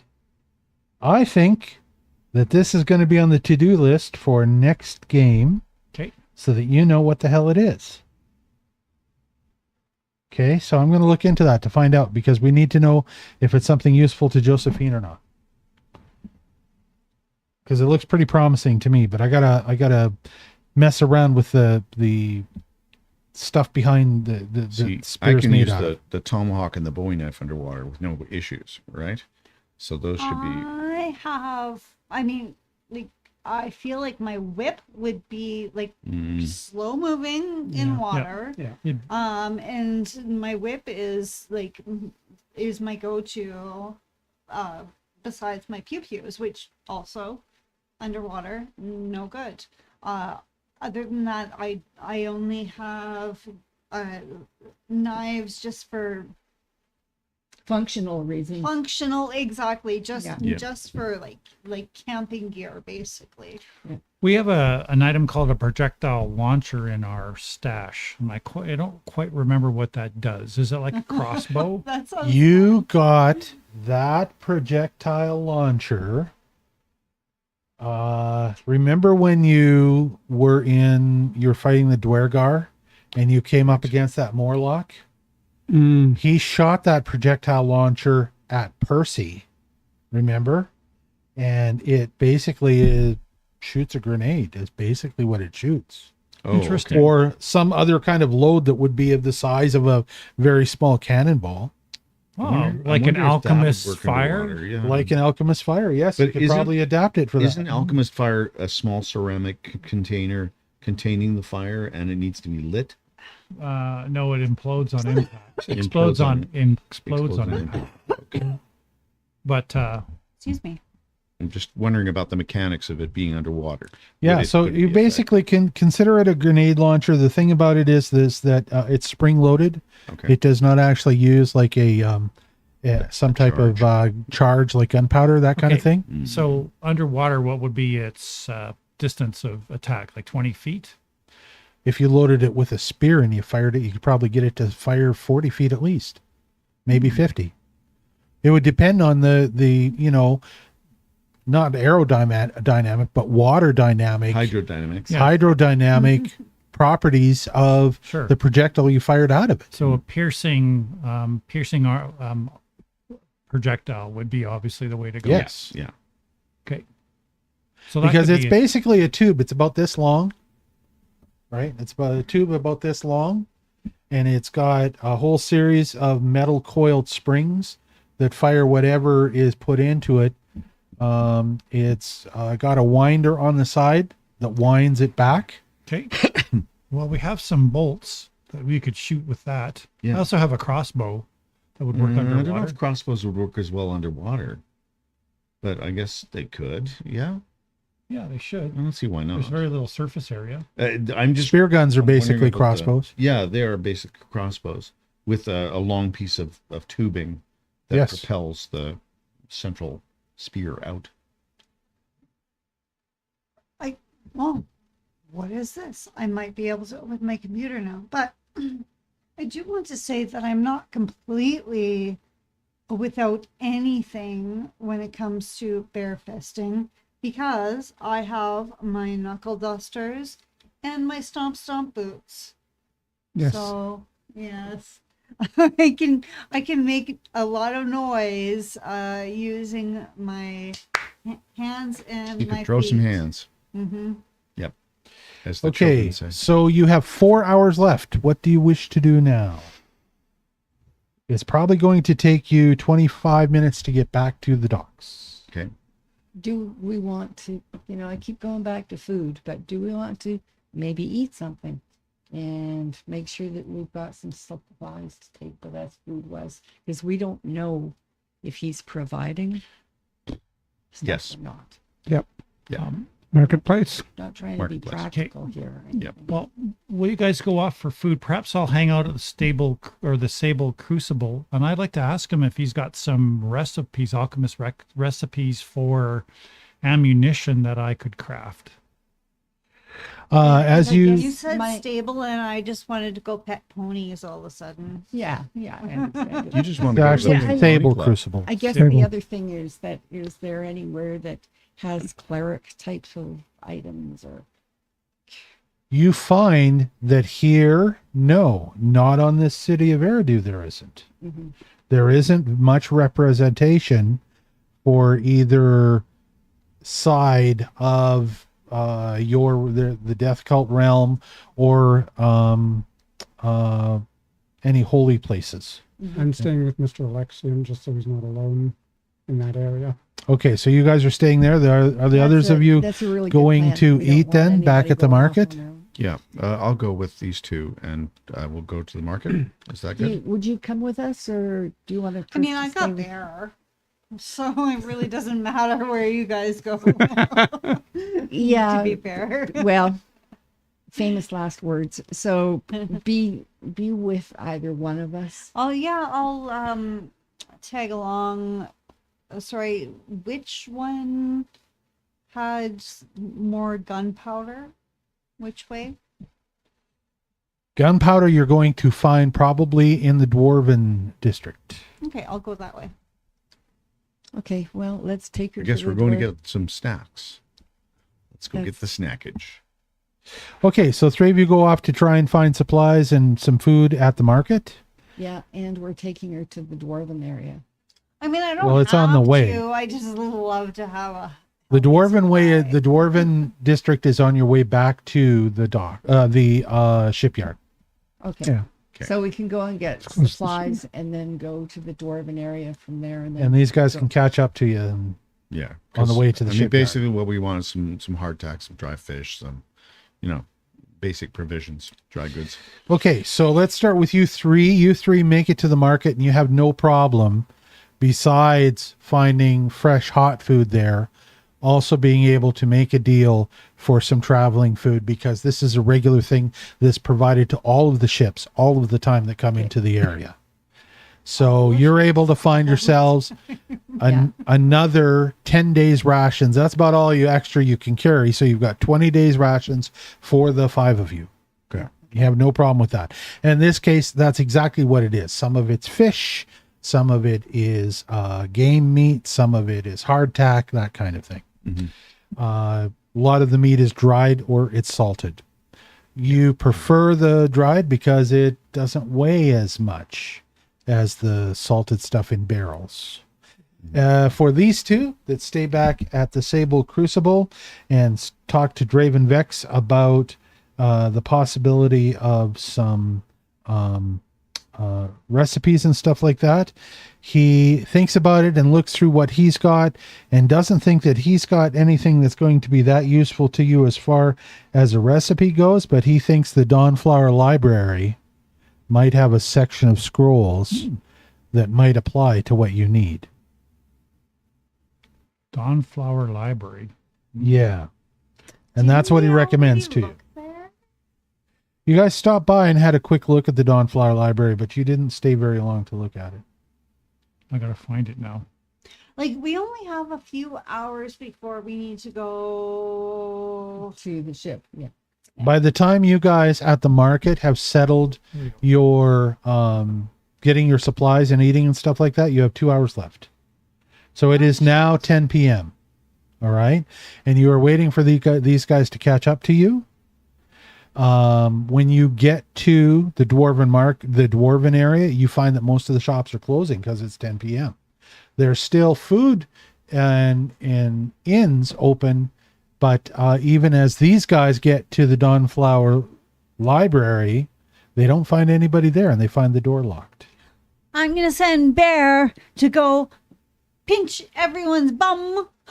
Just a little nip and skedoodle them. Get everybody moving in your group, you mean? Exactly. Oh, I see. Okay. Yes. I thought you meant all the residents of Aeridu. Residents of Aeridu I was to like, pinch all their you're bums. starting a big fight? Gonna nibble me bum. No. Bear is going Nibble me out to bum. nip everyone's bum and say, get going. So you have 2 hours of left. us, It's right. 10 p.m. and you're finding most of the shops are starting to close Yeah, down. we should get back to the ship. Let's pack Sounds it up. good. Yep. All right, you make it back to the shipyards, and it's about 10:45. You still have an hour and 15 minutes as you get back. When you get back to the ship, and you are climbing up the little ramp, Gangway. you can hear heated voices arguing just beyond the railing on the deck of the ship. Okay. It sounds like a woman's voice and a dwarven voice. And they are arguing pretty heavily, and they are arguing in Latin. And from what you can tell, the female voice is very much against whatever the plan is. And she is arguing with the dwarf, and you recognize this as Rig Balewire. If you remember, he is like the engineer for the ship. He's the one that told the captain that the news from you that there was a couple of derelict Viking longboats that were still floating some distance from the city, and he and the captain Rathel Melm had hatched the plan to try and get out of the city by midnight to try and see if they couldn't salvage one of those derelicts. Okay. I send a Drema over to eavesdrop, and I go into a trance to listen through her. Okay, as you do this and you fly up to look, you recognize that the woman's voice is the human mage who is part of the crew. And her name is, you know what, we'll just get, let me see if I can show you images on the adventure screen. I wonder if I've even got an image I can show you here. I think I've just got the tokens I can show you. There was like all six of Yeah, them. there was a group shot you had previously. Yeah. Here is the group shot of, okay, I got it. Here's the group shot of them. Ignore this woman right here. She does not exist. See this one? She's not supposed to be there. And also, this is a terrible orc's face that this particular AI put on it. Does he That's even not have what a that head? orc looks like. Yeah. Could you move the screen so Janice can see Just it? a space Okay. fill of face. Here, I can do this. I can put it on the back. Here it is. It's on the games. Stop. Games Room TV. All right. The short pixie lady in the front. Here's is Rig. not me. Here's Rathel Melm. Notice how these two are dressed exactly alike, of course, because I'm using AI art for this. AI just decided, I'll just make another one and put it in front. This is a picture, although she doesn't have pointy ears. This is a picture of Leora Mistwalker, and I think maybe it would be appropriate. I think I've got actually a Character sheet. No, it's a token is the best representation of her. We could go on over this forever. So I'm just going to go with this. You're just going to assume that's her. She is arguing with Rig. Okay. And what she is arguing about with Rig is that she is dead set against this entire enterprise. And you hear her basically saying to Rig, what are you going to do? Even if you get there, that ship is going to be more than twice larger. It's a Viking longship. It's going to be more than twice as big as our own ship.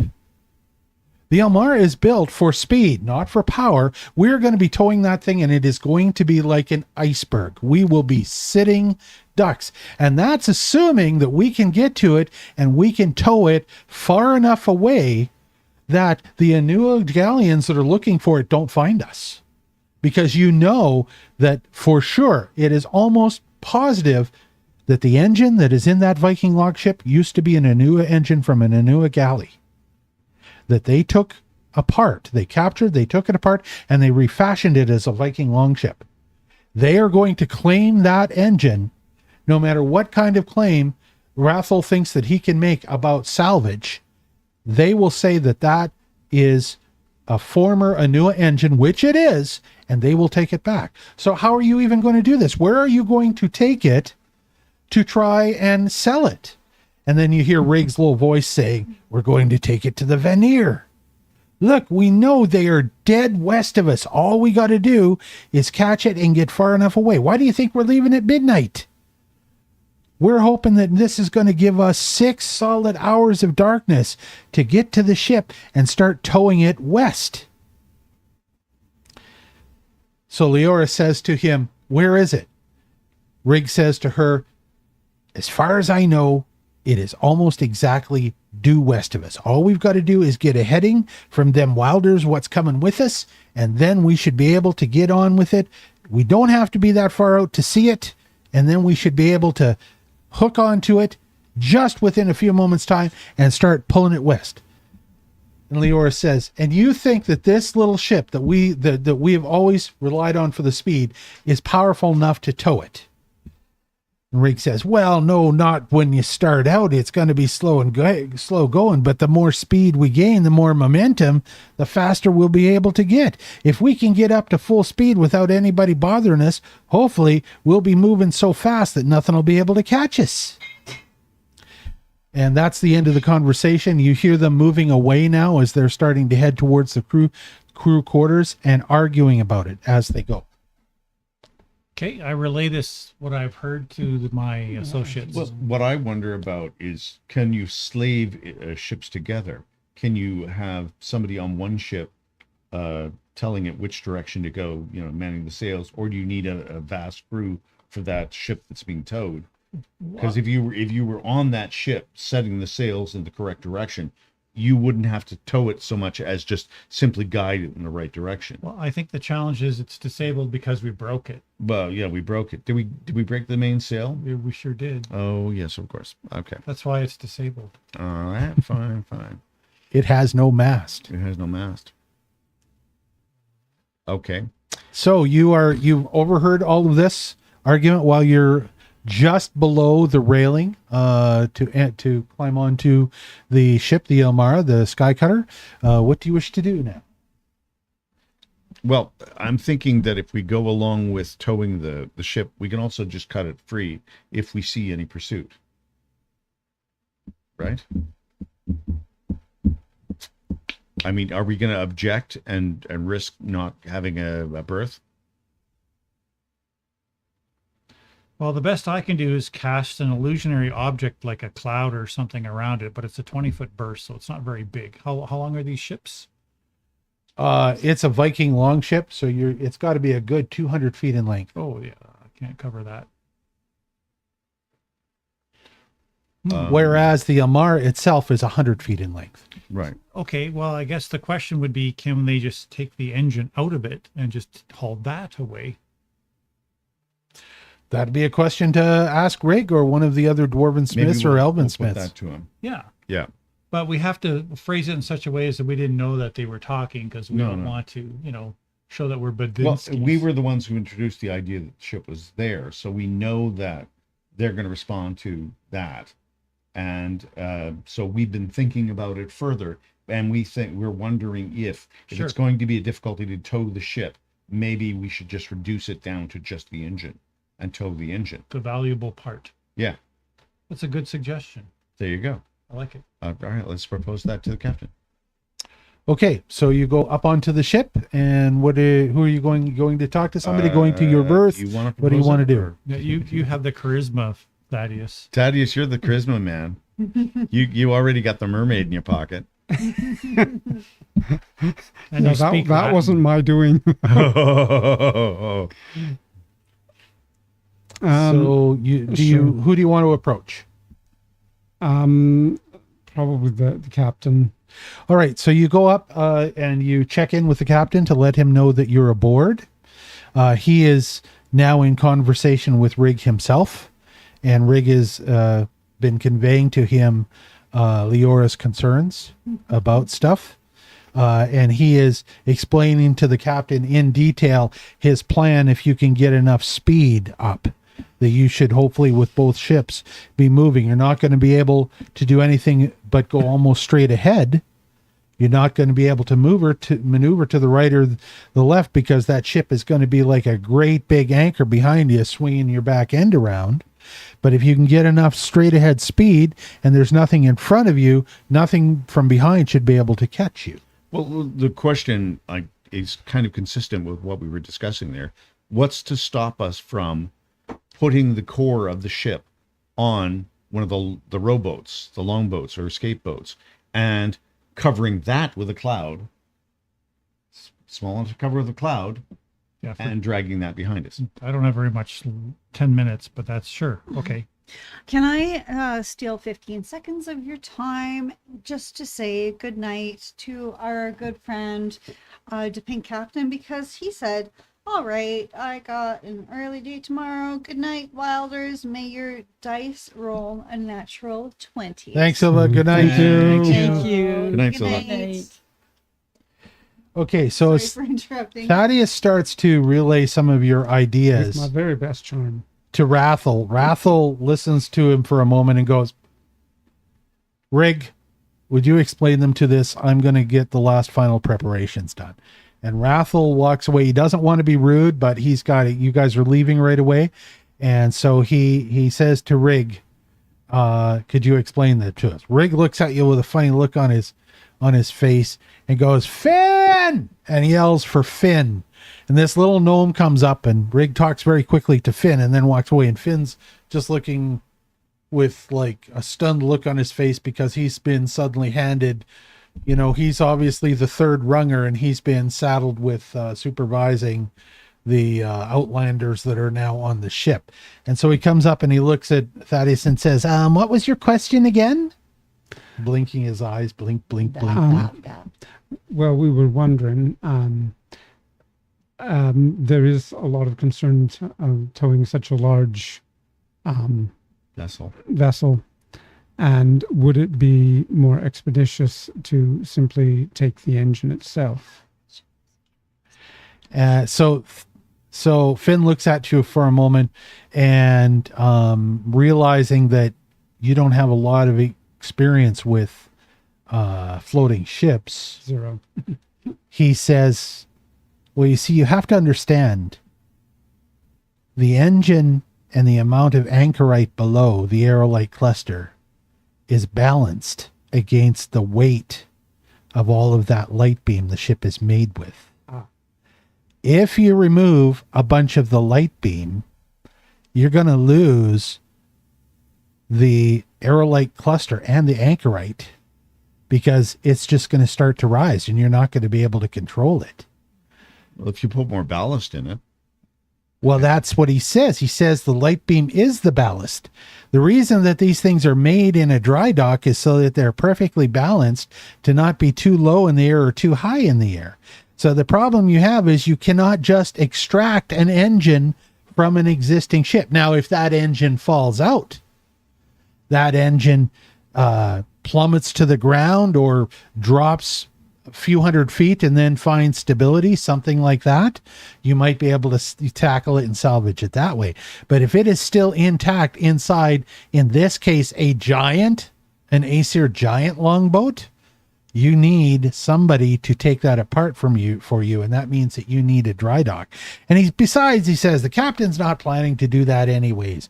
We're going to sell the whole thing to the Vanir all as one piece. That's the best deal for us.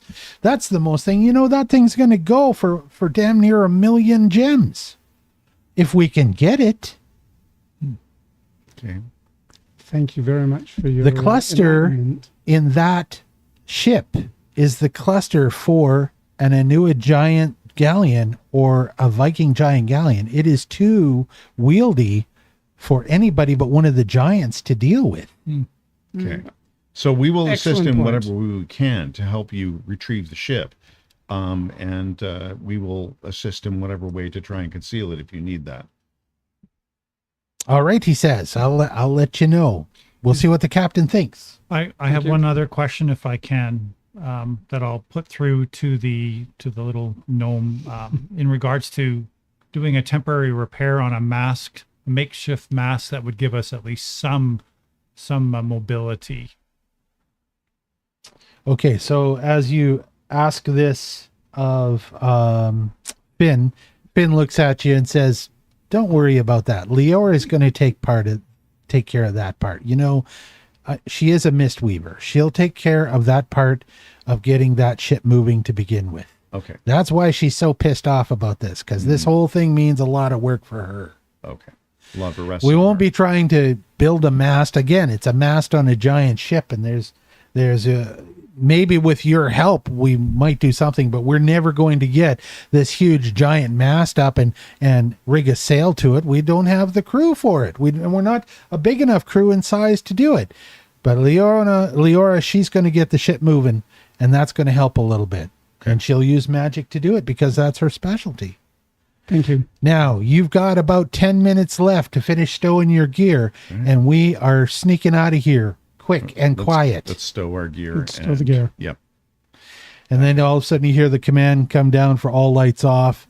And the last thing that happens before the ship departs is that Rathel comes back on board, and you overhear him talking to both Leora, who's now on deck, Leora's Mistwalker, and to Rig, and saying, all right, the right people have been paid and we can slip out nice and quiet.